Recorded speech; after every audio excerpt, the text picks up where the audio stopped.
जगात आज 5व्या स्थानावर असलेल्या भारताने भाषा, ज्ञान, अध्यात्म, कला, धर्म या बाबतीत जगाला मोठा वारसा दिला आहे. तेव्हा नवीन भारताला सृजनाच्या दिशेने नेण्यासाठी देशाचे पंतप्रधान नरेंद्र मोदी यांना सहाय्य करूया, अशी भावनिक साद राजकीय विश्लेषक प्राचार्य संगीत रागे यांनी घातली आहे.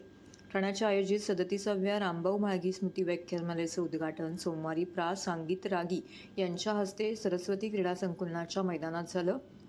त्यावेळी आझादी का अमृत महोत्सव हे व्याख्यानमालेतील पहिले पुष्प त्यांनी गुंफलं.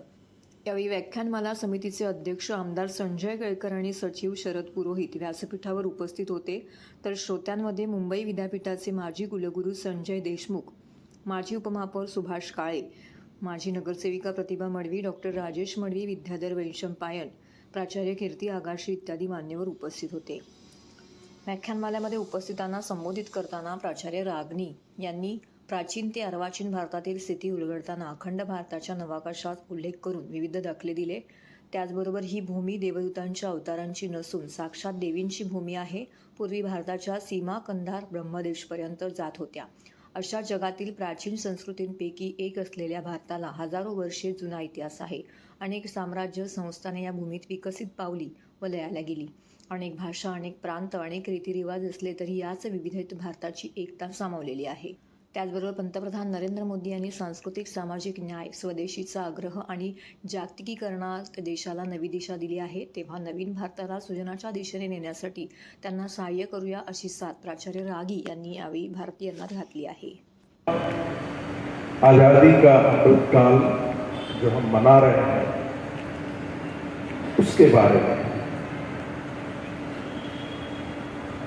यह भारत का अमृत काल नहीं है।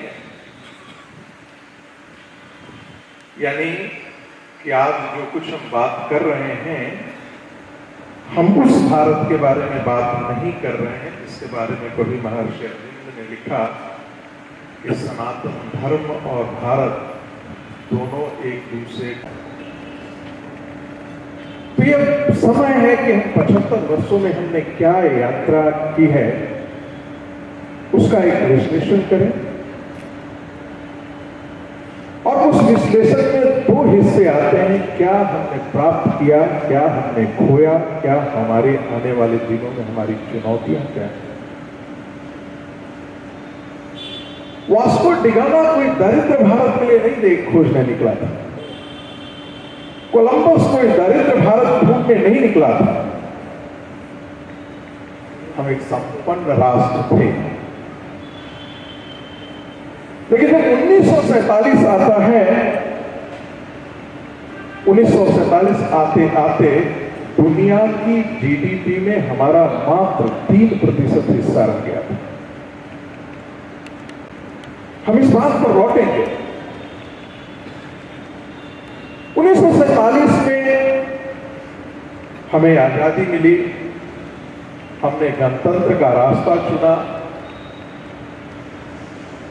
और इन 75 वर्षों में कुछ बुराइयां, कुछ कमियां, इन सबके बावजूद हमने अपने गणतंत्र और लोकतंत्र को जिंदा ही नहीं रखा है। समय के साथ यह और मजबूत होकर के निकला है और प्रखर होकर के निकला है।